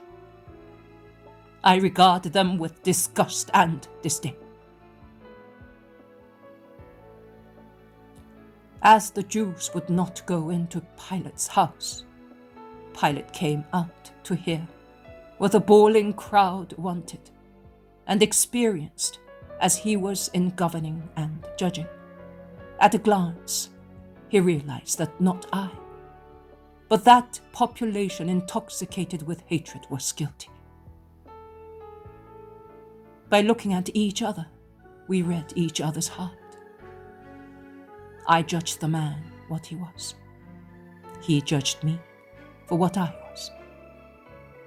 I felt pity for him because he was weak, and he felt pity for me because I was innocent. He tried to save me from the very beginning, and as the right to administer justice with regard to criminals was remitted and reserved to Rome, he tried to save me by saying, "Judge him according to your law." Hypocrites, for the second time. The Jews refused to condemn me.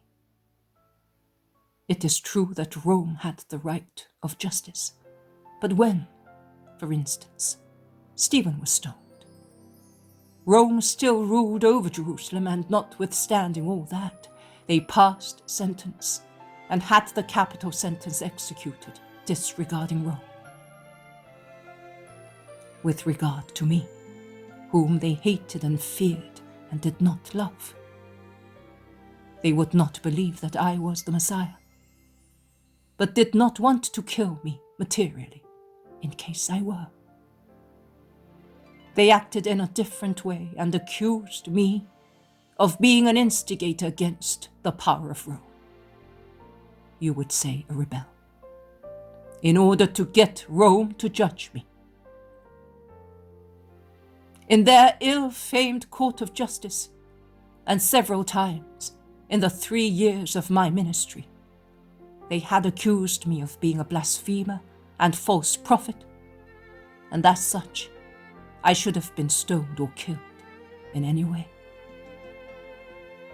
But now, to avoid committing the crime materially, as by instinct, they felt they would be punished for it, they made Rome do it, accusing me of being a criminal and a rebel. When the crowds are perverted and the leaders have become devils, there is nothing easier than accusing an innocent to give vent to their thirst for ferocity and usurpation, and to get rid of those who are an obstacle and a judgment. We have gone back to those days. The world, after an incubation of perverted ideas, explodes now and again in such displays of perversion. Like a huge, pregnant woman, the crowd, after nourishing its monster in its womb with doctrines of wild beasts, gives birth to it so that it may devour. So that it may devour the best people first, and then itself.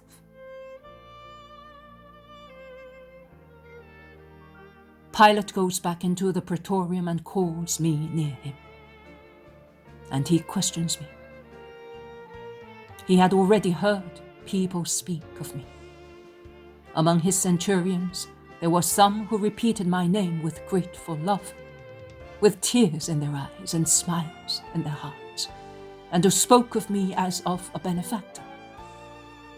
In their reports to the praetor, when they were questioned about this prophet, who attracted the crowds to himself and preached a new doctrine, which mentioned a strange kingdom, inconceivable to a heathen mind, they had always replied that I was a meek, kind man who did not seek the honors of the earth, and that I inculcated and practiced respect and obedience to those who are the authorities. More sincere than the Israelites, they saw and witnessed the truth. The previous Sunday, when his attention was attracted by the shouts of the crowd, he had leaned out of the window and he had seen a disarmed man pass by, riding a little donkey and blessing, surrounded by children and women. He had realized that that man could certainly not be a danger to Rome. So he wants to know whether I am a king. In his ironic pagan skepticism, he wanted to have a little laugh at that royalty that rides a donkey, that has barefooted children, smiling women, and common men as courtiers. At that royalty that for 3 years has preached that it has no interest in riches and power, and that speaks of no conquests but those of the spirit and the soul. What is the soul for a heathen? Not even his gods have souls. And can man have it? Also now, this king with no crown, with no palace, with no court, with no soldiers, repeats to him that his kingdom is not of this world. So much so that no minister and no army rises to defend their king and free him from his enemies. Pilate, sitting on his seat, scrutinizes me, because I am an enigma to him. If he cleared his soul of human cares, of the pride of his office, of the error of heathenism, he would understand at once who I am. But how can light enter where too many things obstruct the openings, preventing light from entering? It is always like that, my children, even now. How can God and his light enter where there is no more room for them? And doors and windows are closed and defended by pride, by humanity, by vice, by usury, by so many guards at the service of Satan against God. Pilate cannot understand what my kingdom is. And what is more painful, he does not ask me to explain it to him. To my invitation to know the truth, he, the untamable heathen, replies, "What is the truth?" And with a shrug of his shoulders, he lets the matter drop. Oh, my children! Oh, my pilots of the present times! You also, like Pontius Pilate, let the most vital matters drop with a shrug of your shoulders. You consider them useless, old-fashioned things. What is the truth? Money? No. Women? No. Power? No. Physical health? No. Human glory? No. Then forget about it. It is not worth running after a chimera. Money, women, power, good health, comforts, honors are the real, useful things that one must love and attain at all costs. That is how you reason. And worse than Esau, you barter eternal goods for coarse food that is harmful both to your physical health and to your eternal salvation.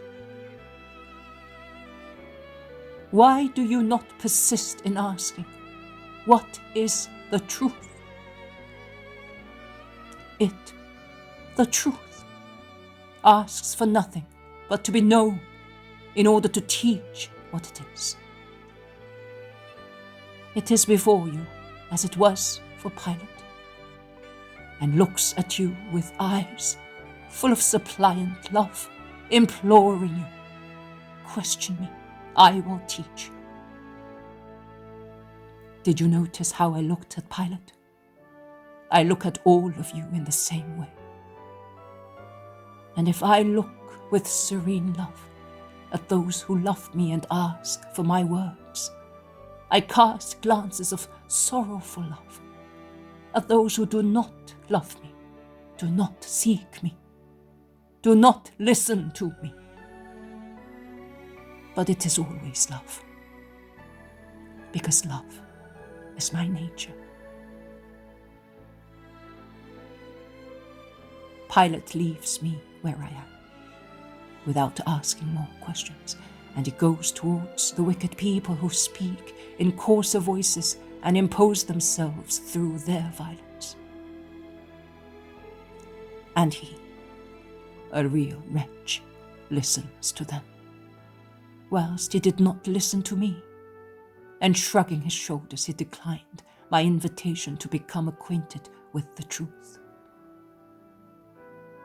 He listens to falsehood, idolatry, whatever its form may be, is always inclined to venerate and accept falsehood, whatever it may be.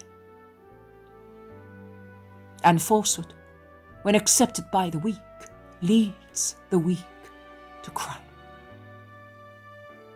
And yet Pilate, on the threshold of crime, still wants to save me, and it tries twice. It is at this point that he sends me to Herod. He knows very well that the shrewd king, who keeps in with both Rome and his people, will act in such a way as not to damage Rome and not irritate the Jewish people. But like all weak people, he puts off for a little while the decision that he does not feel like taking, hoping that the plebeian rising will abate. I said, when you speak, say yes if you mean yes, no if you mean no. But he did not hear that, and if somebody repeated it to him, he shrugged his shoulders as usual. In order to succeed in the world, to have honors and profits, it is necessary to be able to make a no of a yes, and a yes of a no, according to what common sense, read human sense, advises. How many pilots there are in the 20th century? Where are the Christian heroes who said yes, constantly yes, to the truth and for the sake of the truth? And no, constantly no, to falsehood. Where are the heroes who are able to face danger and events with brave strength and tranquil quickness, and do not postpone?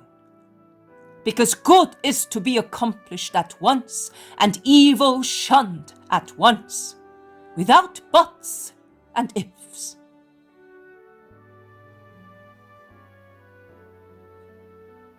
On my return from Herod, there is Pilate's fresh compromise, scourging.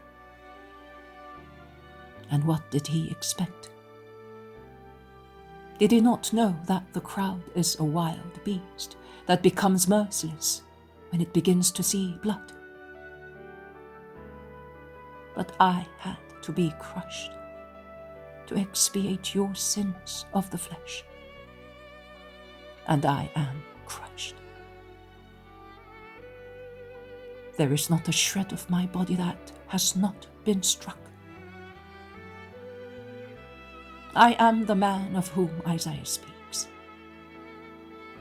and to the torture that had been ordered, there is added another that was not ordered, but was created by human cruelty, that of the thorns.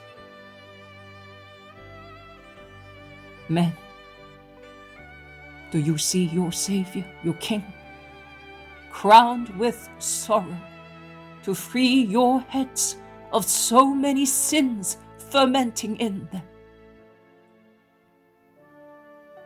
Do you not consider the pain that my innocent head suffered to expiate on your behalf? Your sinful thoughts that are more and more dreadful and are transformed into deeds. You who feel offended even when there is no reason for feeling so. Look at your offended king, and he is God, with his ironic mantle of torn purple, with a cane as his scepter and the crown of thorns. He is already dying, and they slap his face with their hands and with mockery. And you are not moved to pity. Like the Jews, you continue to show me your fists, shouting, "Away, we have not other God but Caesar." O idolaters, who do not worship God but yourselves, and those who are more overbearing among you. You do not want the Son of God. He gives you no help for your crimes. Satan is more obliging, so you want Satan. You are afraid of the Son of God, like Pilate. And when you feel him impend over you with his power and stir within you with the voices of your consciences that reproach you in his name, like Pilate, you ask, "Who are you?" You know who I am. also those who deny me, know what and who I am. Do not lie. There are 20 centuries around me, and they illustrate who I am, and they make you acquainted with my miracles. Pilate is more excusable. You are not, as you have a heritage of 20 centuries of Christianity to support your faith, or to inculcate it in you. But you will not hear of it. And yet, I was more severe with Pilate than with you. I did not reply. I do speak to you. And even so, I do not succeed in persuading you that it is I, and that you owe me adoration and obedience. Even now, you accuse me of being my own ruin in you, because I do not listen to you. You say that you lose your faith because of that. Oh, liars! Where is your faith? Where is your love? When do you pray to me and live with love and faith? Are you great people? Remember that you are such because I allow it. Are you anonymous in the crowd? Remember that there is no other God but I. No one is greater than I am, and no one is ahead of me. So give me that cult of love that is due to me, and I will listen to you, because you will no longer be illegitimate children, but the sons of God. And here is the last attempt of Pilate to save my life, if it were possible to save it, after the cruel, endless flagellation. He shows me to the crowd. Here is the man. I arouse human pity in him. He hopes in collective pity. But before the resisting harshness and the advancing threats, he is not capable of accomplishing a supernaturally just deed, and therefore a good one, saying, I am setting him free because he is innocent.